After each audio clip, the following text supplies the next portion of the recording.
Boa noite, que a graça e a paz sejam sobre todos nós, amém?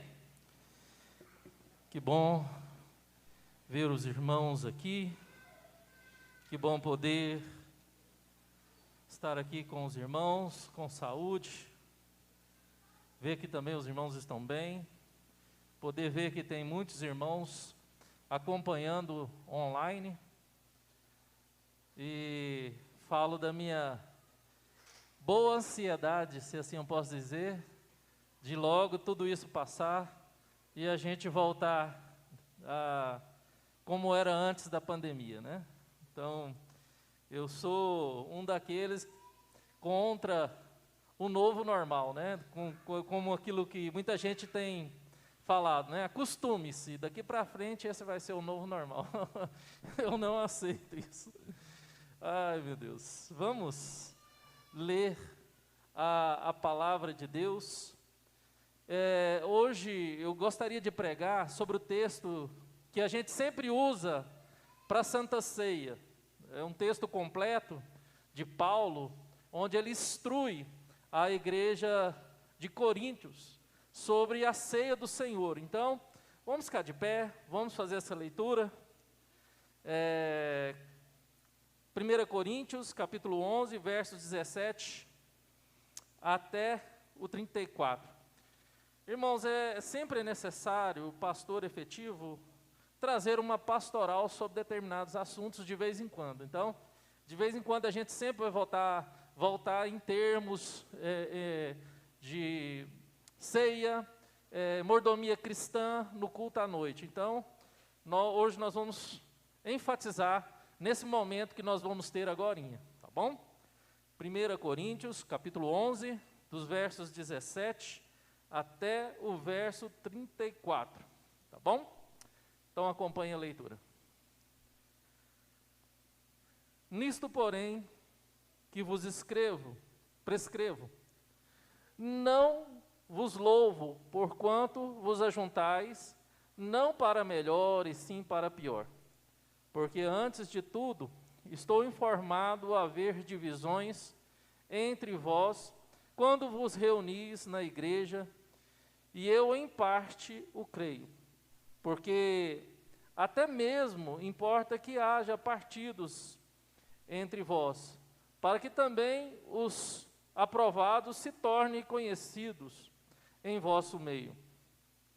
Quando, pois, vos reunis no mesmo lugar, não é a ceia do Senhor que comeis, porque ao comerdes, cada um toma antecipadamente a sua própria ceia, e há quem tenha fome, ao passo que há também quem se embriague. Não tendes, porventura, casas onde comer e beber? Ou menosprezais a igreja de Deus, envergonhais os que nada tens? Que vos direi? Louvar-los-ei? Nisto, certamente não vos louvo, porque eu recebi do Senhor o que também vos entreguei. Que o Senhor Jesus, na noite em que foi traído, tomou o pão e, tendo dado graças, o partiu e disse: isto é o meu corpo, que é dado por vós, fazei isso em memória de mim. Por semelhante modo, depois de haver ceado, tomou também o cálice, dizendo: este cálice é a nova aliança no meu sangue. Fazei isso todas as vezes que o beberdes em memória de mim. Porque todas as vezes que comerdes este pão e beberdes o cálice, anunciais a morte do Senhor até que ele venha.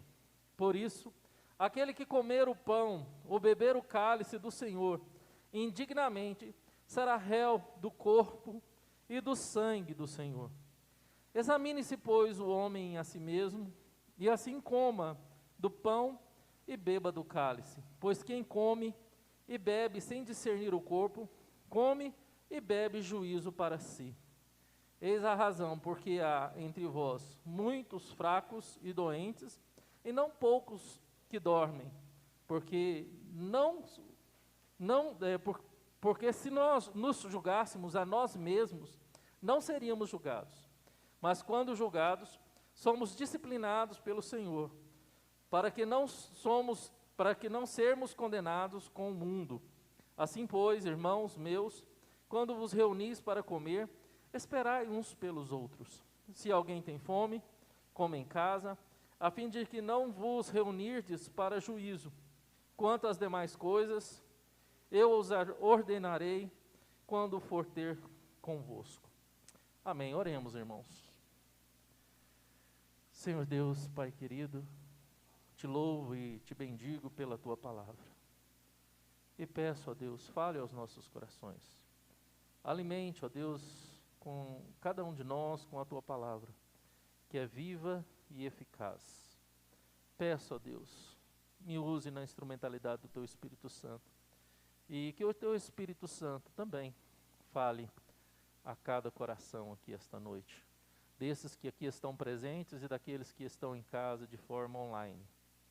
Ó Deus, que as palavras dos meus lábios e o meditar no meu coração possa ser agradável somente a Ti, ó Deus. Deus meu, Redentor meu e Senhor meu. Em nome do Senhor Jesus. Amém. Amém. Pode sentar, igreja. Irmãos, é sempre bom ouvir sobre o sacramento da ceia. E quando nós falamos de sacramento, segundo a Confissão de Fé de Westminster, a Confissão de Fé da nossa igreja, nós temos 2 sacramentos que são meios de graça, que é a ceia e o batismo. E no aspecto da ceia, a ceia ela tem todo um simbolismo, mas toda uma aplicação em nossos corações. Tem todo um ensinamento de vida cristã, tem todo um ensinamento de vida em comunidade. E ao olhar para esse texto em que Paulo exorta a igreja dos nossos irmãos corintianos, ele nos traz também alguns ensinamentos práticos e espirituais, e que eu posso dizer teológicos, sobre a nossa vida em comunidade, sobre o congregar. O quanto, irmãos, de um tempo para cá, a igreja do Senhor Jesus Cristo tem sido atacada por tantas filosofias, por tantas ditas teologias, onde muitos estão e já desistiram do congregar. Antes da pandemia, eu tenho um professor meu, que foi professor meu no mestrado e coordenador do mestrado. Ele na época lançou um livro chamado Mochileiros da Fé. Estou tentando lembrar o nome dele aqui agora, já esqueci. Mas o livro dele fala sobre isso. Aqueles cristãos, aqueles crentes que estão sempre de mochila nas costas. Sempre. Transeuntes da fé, para lá e para cá. E no final do livro, que a gente teve que ler e fazer uma resenha, ele diz que a situação iria piorar, porque não mais seriam mochileiros na fé, mas seriam crentes de casa, né? Aqueles que estariam sempre em casa e nunca mais teria a vontade de voltar a congregar em comunidade.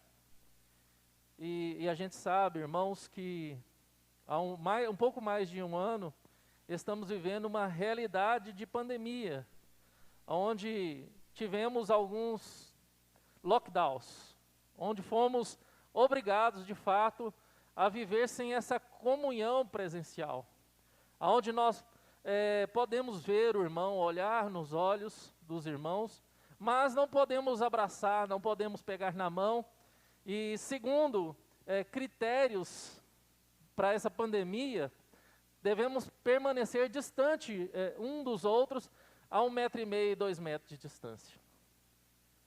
O quanto aquilo que era grave se tornou mais grave ainda com essa situação pandêmica. Mas, irmãos, nós sabemos claramente que Paulo, ele trata aqui nesse texto, ele trata aqui nessa perícope, não só a questão dos irmãos agir de forma errada em relação à comunhão, ao congregar, mas também naquilo que eles pensam sobre o amor, sobre a comunhão e sobre a fé em Deus e sobre Jesus Cristo.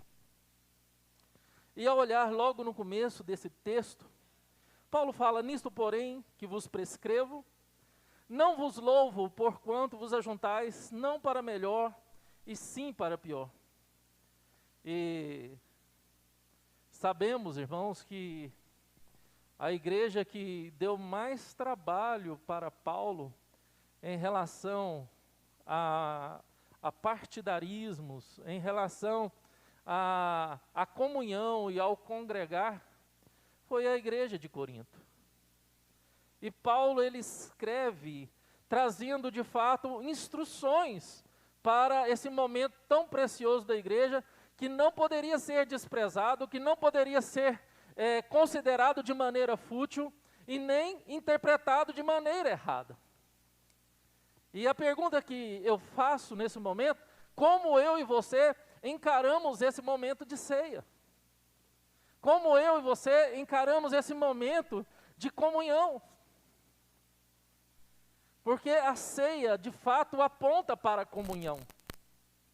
E Paulo agora vem nos falar da realidade de como estamos nos comportando em meio a um ajuntamento. Qual é o estado do meu coração e do seu coração quando nos reunimos em comunhão? O que permeia a minha alma, o que permeia o seu coração, o que permeia o seu pensamento em relação à comunhão? Porque a ceia é muito mais do que uma mesa posta. A ceia é muito mais do que pedaço de pão e cálice de suco de uva ou de vinho. A ceia é muito mais do que estarmos aqui uma vez por mês para participar da comunhão e tomar a ceia. Esse momento aponta para um momento precioso. A ceia, esse memorial, se assim podemos dizer, aponta para algo muito maior do que muitos imaginam ou pensam. E muitos têm vivido. E Paulo traz essa realidade aqui, mostrando que as intenções daqueles irmãos eram intenções erradas. Eram motivações erradas. Porque quando eles ajuntavam, não era para melhor e sim para pior. Irmãos, é lógico que por trás desse texto tem todo um contexto. Tem um contexto da festa ágape, a festa do amor. Tem o contexto do juntar panela, né? Onde os irmãos levavam para essa festa do amor, para essa festa ágape, né, a sua comida, preparavam em casa, levavam para aquela reunião, ricos, pobres, né, quem tinha muito, quem tinha pouco, levava a sua matula com comida e chegava na festa ágape, né, ou a sua marmita, a sua quentinha, né, e chegava lá, abria e fazia uma mesa só, aquele junta panela, e era para ser de forma saudável, onde todos pudessem compartilhar daquele alimento e comer juntos, em um só sentimento, em um só coração, com um só amor, com uma só intenção, que era comungar, do partilhar, daquilo que eu tenho também serve para você, e aquilo que você trouxe serve para mim, para minha casa e para minha família. Só que o que estava acontecendo aqui não era isso. Aquilo que tinha uma intenção maravilhosa, aquilo que tinha uma intenção muito bonita, ela foi totalmente deturpada pela igreja de Corinto. E Paulo, ele trabalha isso categoricamente, falando que muitos irmãos, eles comiam como se estivesse passando fome, e se embriagavam. Aqueles que levavam muita comida, iam para a mesa e comiam, se fartavam, e aquele pobre que levava pouca comida, ou que levava quase nada, passava fome. E isso estava minando a comunhão, deturpando a comunhão da igreja. Eu falei aqui há 2 sermões atrás, que não tem um símbolo mais bonito que reflete uma comunhão do que uma mesa. Uma família em volta de uma mesa, onde podemos compartilhar o alimento, onde podemos servir um ao outro, onde você está com fome, você quer encher o seu prato, e de repente quem está lá na outra ponta da mesa fala para você, me passa o arroz. E você está doido para botar o garfo na boca e matar a sua fome, você pega o prato da pessoa e coloca ali o arroz, serve o arroz, e ela, agora me passa um pouco de feijão, e você serve o outro antes mesmo de se servir. Lá em casa, há muito tempo, toda a vida nós valorizamos o significado de mesa. E é isso que Paulo traz aqui para a igreja de Corinto. O significado de uma mesa. Porque se essa mesa não tiver um valor profundo no seu coração, um significado profundo para você, não passa de uma mesa, não passa de uma mesa bem enfeitada, não passa de pão, não passa de vinho. É por isso que Paulo fala sobre o juízo, porque você não discerniu o corpo. Paulo não está falando aqui se você está em pecado, se você cometeu pecado X, pecado Y, você precisa examinar e pedir perdão para tomar a ceia. Não, Paulo está falando aqui de comunhão. Paulo está falando aqui da intenção daquilo que está no coração de cada um, aonde pode se quebrar a comunhão. Se estamos ajuntando para melhor, ou se estamos ajuntando para pior. Qual é a intenção do nosso coração quando estamos congregados aqui? Com qual motivação você saiu da sua casa e veio para congregar aqui, para estar aqui comungando do mesmo amor, do mesmo sentimento, da graça de nosso Senhor Jesus Cristo? Qual é a motivação do seu coração? Será que a motivação é todo domingo você sai da sua casa querendo comer do pão e beber do cálice? De forma espiritual, porque hoje nós estamos aqui de forma representativa, mas todo domingo, toda reunião cristã, nós compartilhamos do pão e bebemos do cálice. Nós comungamos do corpo e do sangue do Senhor Jesus Cristo. Nós comungamos do sacrifício de Jesus, da graça de Deus, por meio daquilo que Jesus ofertou, o seu corpo e o seu sangue. É toda reunião, é todo momento onde irmãos se reúnem. De hoje de manhã, na escola dominical, ministrando sobre Filipenses, falando sobre extremismos, muitas vezes nós somos tendenciosos aos extremos. E John Stott, ele fala que o equilíbrio não se acha apenas em ficar no meio, mas o equilíbrio se encontra em pisar nos extremos. E um dia, eu creio, assim como eu, você também foi extremista. Você foi extremista por um lado, extremista por outro, mas hoje chegamos a um ponto de equilíbrio. Podemos ter um ponto de equilíbrio. E entendemos que a comunhão dos santos, que a congregação dos santos, ela independe da quantidade de pessoas. E aquele texto que é usado por muitos irmãos, quando está em reunião de oração, porque reunião de oração, você pode contar com poucas pessoas. Você pode ter uma igreja de 1000 pessoas, como a igreja central, e vai lá na quarta-feira de manhã ou na quarta-feira à noite, tem no máximo 20 pessoas orando. Você pode ter uma igreja como a igreja presbiteriana de Pinheiros, com mais de 1000 membros. E esses dias o pastor Erival, falando e pedindo para que os irmãos participassem da reunião online de oração. Uma reunião, uma igreja com mais de 1000 pessoas, tendo 15 pessoas na oração.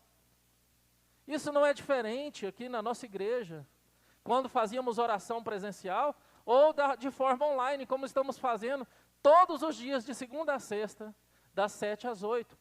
Segunda, quarta e sexta comigo, e terça e quinta com o pastor Daniel. E é quando temos poucas pessoas, e muitas vezes a gente ouve de um ou de outro, falando, não tem problema ter poucas pessoas, porque onde está 2 ou 3 reunidos, ali o Senhor está. E a gente vê pessoas falando, não, esse texto é texto para juízo, ali estava no texto de condenação e de juízo, então não se aplica a qualquer reunião. E nós vemos outros, como eu, não, esse texto se aplica, porque a palavra de Deus se aplica a toda e qualquer circunstância da vida. Embora o contexto seja condenatório e juízo, mas Deus não se limita à sua presença apenas em momento de juízo e condenação. Deus está presente em todo o tempo. Quando você ajoelha no seu quarto para orar, sozinho você e Deus está presente. Quando você ora com seu cônjuge, no seu quarto, na mesa, na sua casa, o Senhor está presente. A presença de Deus é real e não condicionada à quantidade. Pode estar uma pessoa orando sozinha ou 1000 pessoas, Deus sempre estará presente. A comunhão vai acontecer. A comunhão vai acontecer, irmãos. Mas Paulo, além de tratar essas deformidades em relação à comunhão, onde pessoas entendem de forma totalmente errada, enganosa, colocando a sua vaidade, o seu ego em primeiro lugar. Onde cada um tem o olho apenas para o seu umbigo, para o seu ventre. Onde cada um quer matar os seus desejos, as suas vontades, sem pensar no próximo. E essa é a primeira lição que Paulo nos traz aqui, que comunhão não dá lugar, a verdadeira comunhão não se dá lugar para o egoísmo. O egoísmo não tem lugar na verdadeira comunhão.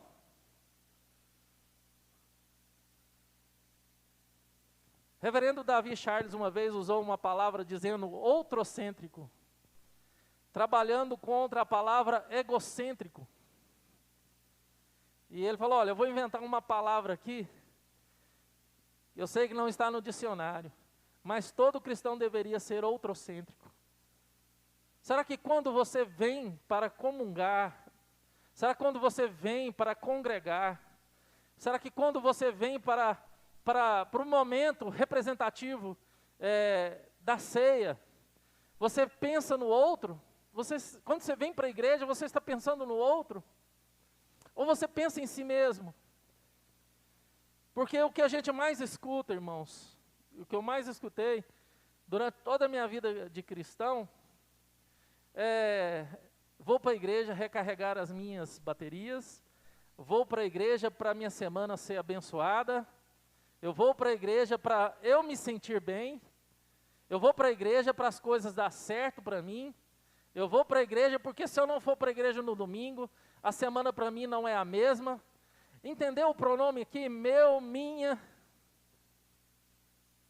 Está sempre voltado em torno do eu. Sendo que quando Paulo está falando à igreja de Corinto e combatendo aqui essas práticas erradas do egoísmo, da vaidade, ele está falando que esses irmãos estão errando por pensar em si próprios. E que deveriam pensar nos outros. que deveriam pensar nos outros. É por isso que Steinmacher, quando comenta essa parte, ele fala que a ceia não deveria ser tomada e administrada pelos membros de uma igreja de olho fechado, mas deveria ser de olho aberto, onde um irmão pudesse olhar no olho do outro e falar: estamos comendo do mesmo pão, estamos bebendo do mesmo cálice. Nós estamos bebendo e comendo da mesma fonte, que é Cristo Jesus. Não há diferença entre mim e ti. Não pode haver diferença entre mim entre eu e você. Não pode haver divergência entre eu e você. E ao mesmo tempo ele fala que, ao invés de nos contristar pelo sofrimento de Cristo, deveríamos nos alegrar pela ressurreição e a vitória que Cristo nos deu, através do seu corpo partido e do seu sangue derramado, porque ele não está pregado na cruz mais, ele não está morto, ele ressuscitou, está em glória, na direita de Deus Pai Todo-Poderoso. Não temos motivo na ceia de tristeza, não temos motivo no louvor, no culto para tristeza, a não ser naquele momento litúrgico que nós chamamos de confissão e contrição de pecados, onde eu devo olhar para mim e me entristecer pelos meus pecados e pedir perdão, mas com o coração alegre, sabendo que em Cristo todos os meus pecados, do passado, do presente e do futuro, foram perdoados. Exatamente isso que você ouviu. Cristo morreu para te salvar, para te perdoar dos seus pecados que você já cometeu, que está cometendo e que irá cometer no futuro. Irmãos, isso daria uma outra discussão, onde nós poderíamos falar sobre o tempo de Deus, o Kairos, e o nosso tempo, o tempo Cronos, e explicar para vocês que dentro do tempo de Deus se converge toda a eternidade. Dentro do tempo de Deus não existe passado, presente e futuro, mas existe um tempo só, onde tudo se converge.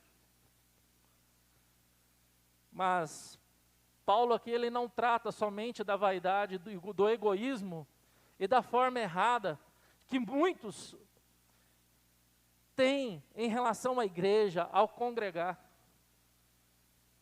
Mas Paulo também, a partir do verso 23, ele vai tratar aqui, basicamente, dos elementos, daquilo que Jesus fez. E ele fala: porque eu recebi do Senhor o que também vos entreguei. Que o Senhor Jesus, na noite que foi traído, tomou o pão. E tendo dado graças, o partiu e disse: isto é o meu corpo que é dado por vós. Fazei isso em memória de mim. O que Paulo agora está nos ensinando é que comunhão é partilhar. Que o significado de comunhão é partilhar. Assim como ele recebeu de Deus, assim como ele recebeu do Senhor Jesus Cristo, assim também ele faz. O que Paulo está falando é que a graça recebida, que o favor recebido de Deus, que reconhecemos que não é merecido, ela não foi nos dada para ficar retida.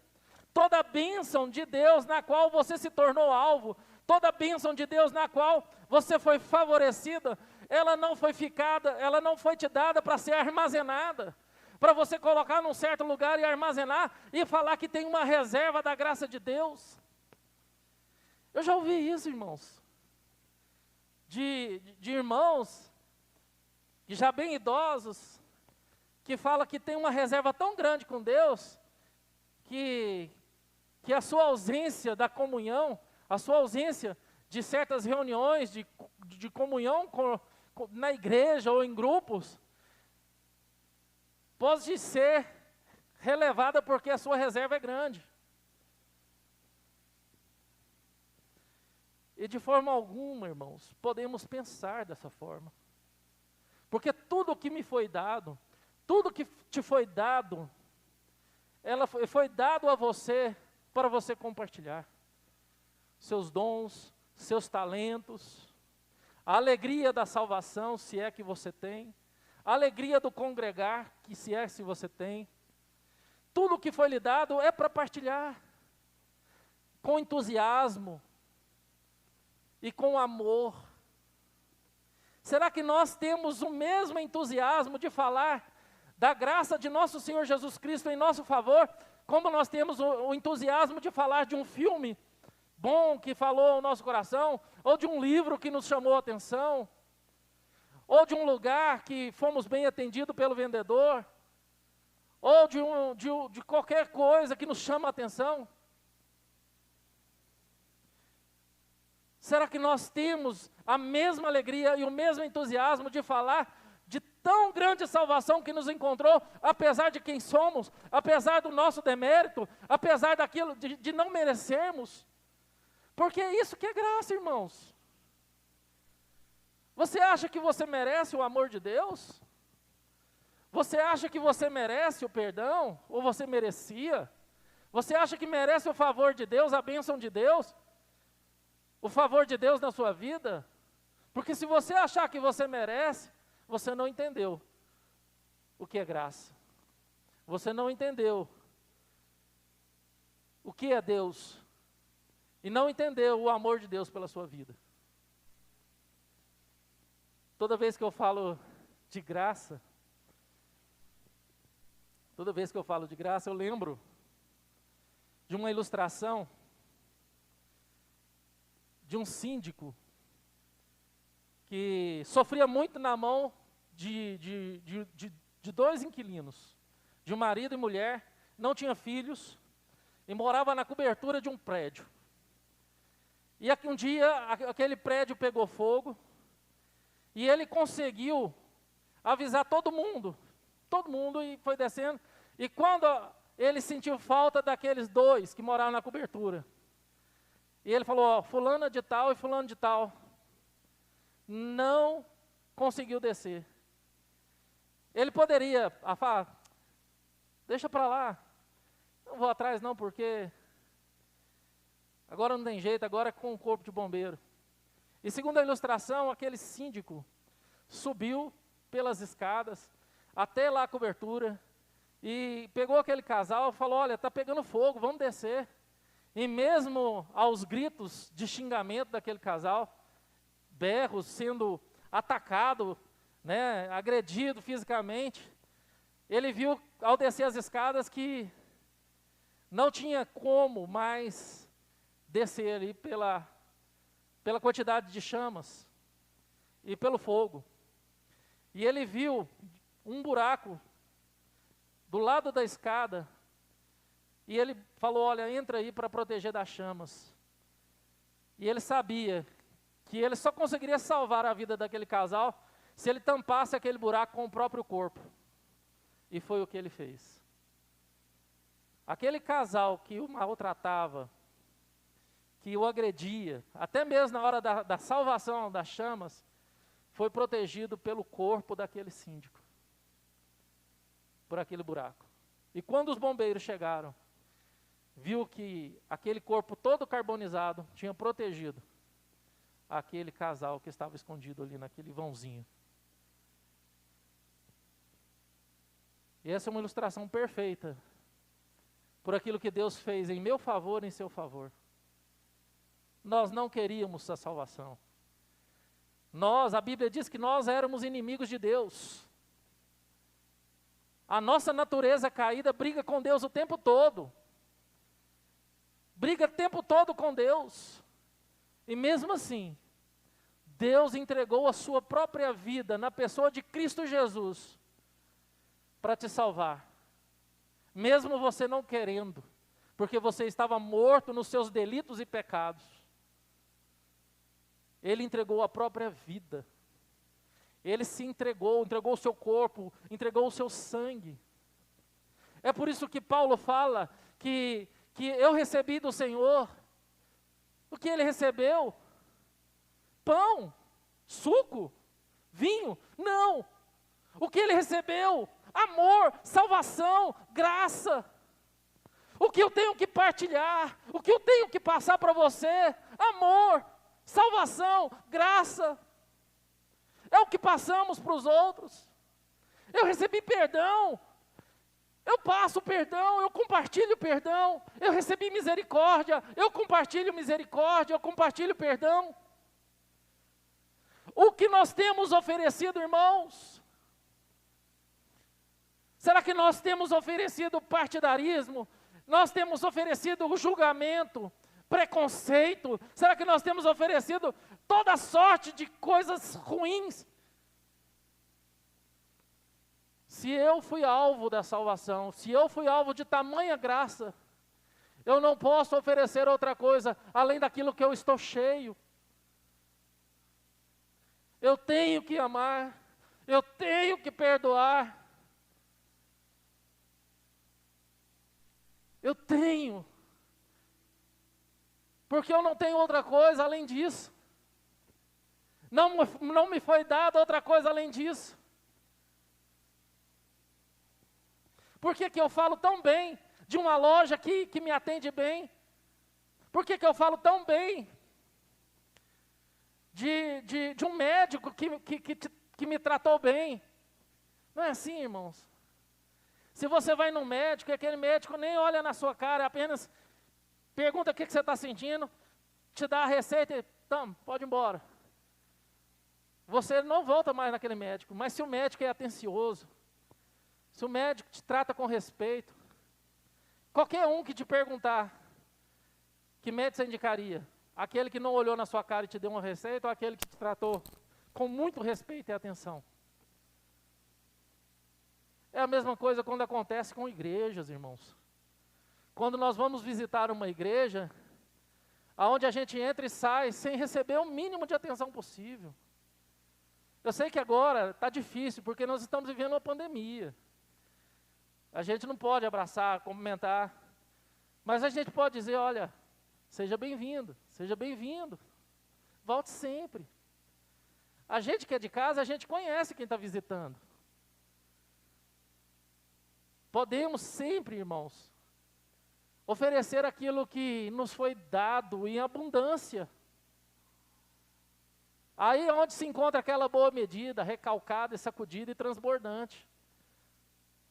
Porque nosso Deus não é um Deus de miséria, irmãos. Nosso Deus não é esse Deus de miséria que vai te dar algo que vai lhe faltar.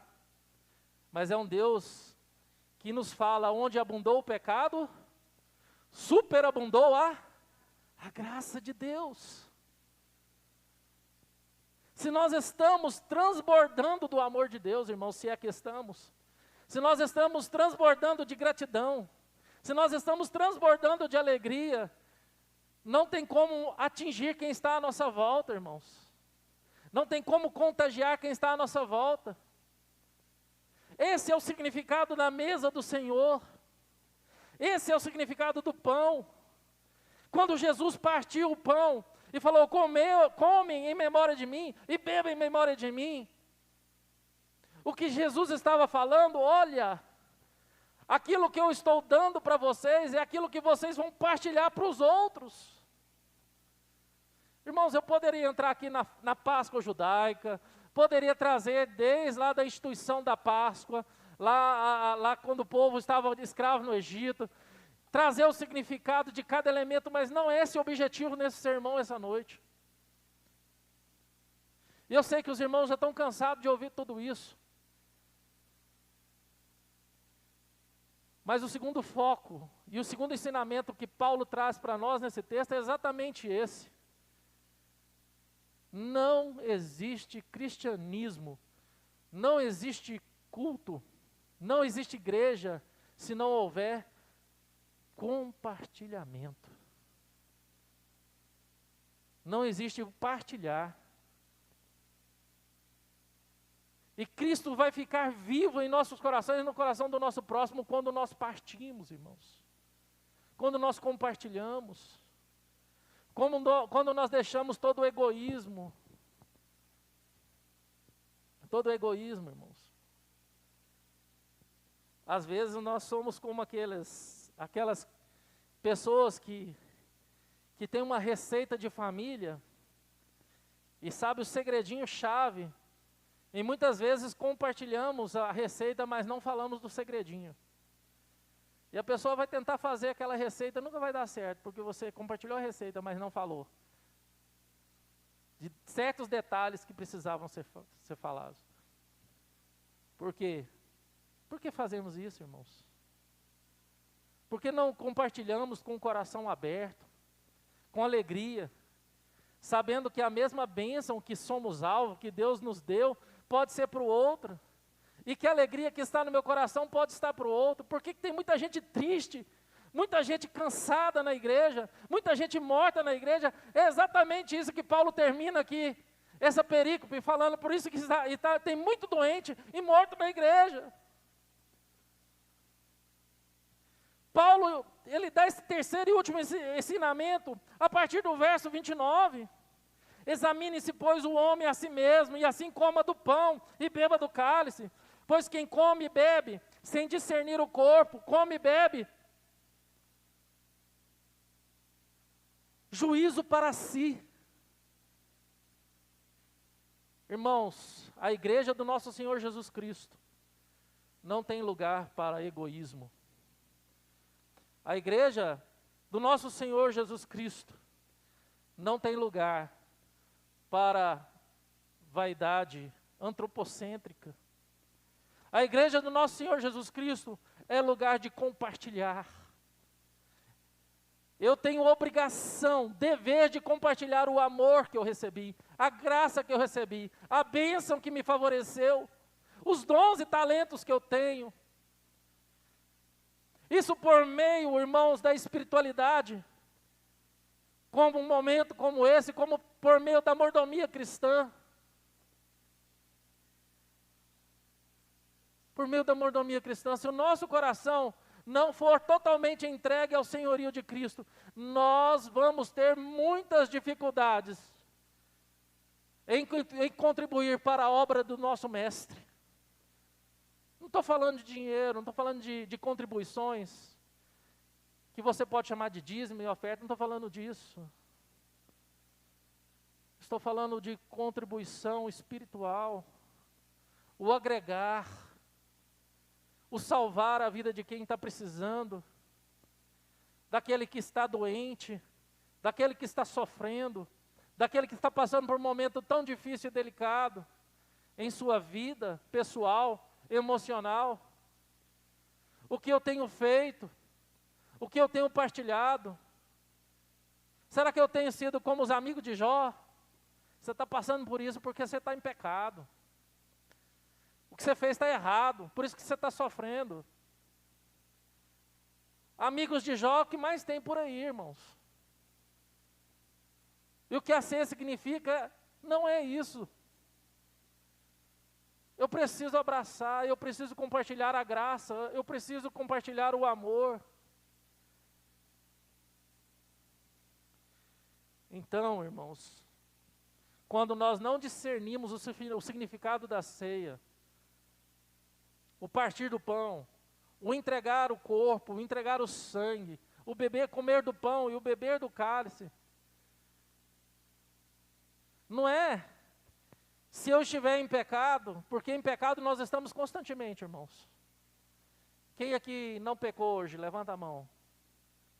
Quem não pecou há 1 minuto atrás, até agora? Levanta a mão. Não tem ninguém sem pecado. E se alguém levantasse a mão e falasse, não, eu estou sem pecar, a Bíblia diz que você estaria mentindo, estaria pecando. O que Paulo está querendo dizer e o que Jesus disse e que Paulo está transmitindo para a igreja de Corinto e para nós aqui, irmãos. O examinar, irmãos, é de fato reconhecer tamanho amor e graça de Deus em nosso favor. E entendermos que tudo aquilo que Deus me deu, tudo aquilo que Deus me transformou, e que hoje eu sou, por meio dessa graça, eu preciso compartilhar. Eu tenho que deixar de compartilhar as coisas ruins. A tendência natural nossa é compartilhar as coisas ruins. Como assim, pastor? Compartilhar a sua ingratidão, compartilhar a sua insatisfação com determinadas coisas, não é assim? Parece que a gente sente, a natureza humana pecaminosa, ela sente muito prazer em saber da desgraça alheia. E a gente vive muitas vezes na contramão daquilo que a palavra diz que devemos chorar com quem chora e se alegrar com quem se alegra. E muitas vezes nós alegramos com quem está sofrendo, chorando, e choramos com quem está se alegrando. E temos muito mais prazer em provocar dissensões, em provocar coisas ruins, em condenar e apontar a falha do outro, do que viver isso que Paulo está ensinando na igreja de Corinto, o que Jesus ensinou aos seus discípulos. Falou para todos eles ali no momento da ceia, que agora vocês vão compartilhar o quê? A minha graça, o meu favor, porque isso significa nova aliança, irmãos. A nova aliança significa isso.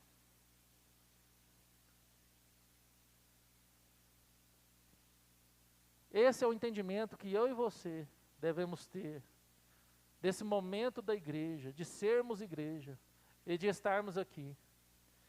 Não podemos, irmãos, não podemos permitir que o nosso coração seja um coração insatisfeito com o congregar. Não podemos permitir que o nosso coração nos engane e nos faça cristãos que querem apenas ficar em casa. Eu sei que agora é um momento especial, um momento difícil de pandemia, e é compreensível, mas logo isso vai passar, eu creio. E nós não podemos nos conformar e ficar, não, agora eu vou continuar online. Não, irmãos. Paulo, ele deixa bem claro no último versículo, quando ele, se algum tem fome, come em casa, a fim de não vos reunirdes para juízo. Quanto às demais coisas, eu as ordenarei quando for ter convosco. Paulo está falando, olha, por enquanto eu estou sendo dificultado de estar com vocês. Eu não posso estar com vocês agora. Então, por enquanto eu estou falando com você de forma não presencial, por meio da carta. Mas as demais instruções eu vou dá-las quando estiver convosco. Paulo reforçando novamente a comunhão, irmãos. A comunhão. Ceia, então, irmãos, é toda vez que nós reunimos para cultuar a Deus e adorar a Deus. Por isso que João Calvino e a nossa confissão de fé deixou e consumou que nós viéssemos tomar a ceia uma vez por mês. Sabemos que tem igreja que tem ceia todo domingo, todo culto tem ceia. Tem igreja que tem 2 vezes por mês. Mas nós entendemos muito mais, irmãos, o que essa ceia, o que essa mesa significa, o que ela representa para cada um de nós, do que a forma mística e sincrética que muitos a vê. Não adianta, irmãos, tomar do pão, beber do cálice sem discernir o corpo, sem entender que nós somos alvos de uma graça que não pode ser retida, que tem que ser compartilhada. Porque eu recebi do Senhor aquilo que eu também vos entreguei. Amém, irmãos? Tudo aquilo que você recebeu dos outros, de Deus, do Senhor, você precisa passar a outros, irmãos. Para que esse corpo cresça. Para que esse corpo cresça. E atingimos o objetivo maior, que é a propagação do Evangelho, da salvação e da graça. Em favor de muitos, irmãos. Então vamos ficar de pé.